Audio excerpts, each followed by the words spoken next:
Hello, today let's talk about radio waves or electromagnetic waves.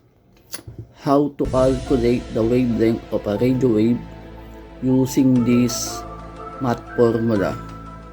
Okay, the formula is lambda is equals to C over F. The symbol lambda is the wavelength in meters, C is the speed of light, F is the frequency in hertz. Okay, the constant value of speed of light is 3 times 10 to the 8th power or 300 million meters per second. To calculate the wavelength, we need to determine the frequency of the radio wave. For example, if we transmit a 100 Hz radio wave, the value we will use is 100 Hz. And then, use the speed of light constant. C is equal to 3 times 10 to the 8th power. Next, plug the values into the formula and solve for the wavelength.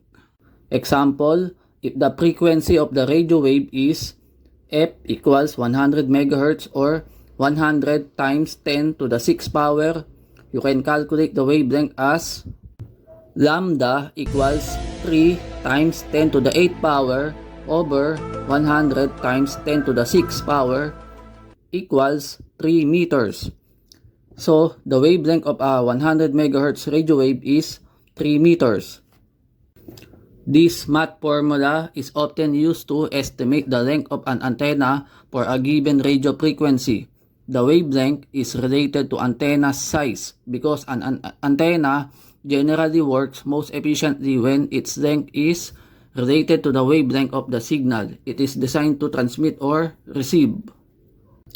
Just like this radio, it receives electromagnetic waves or radio waves and will output the audio signal through the speaker. For the result, and who wouldn't?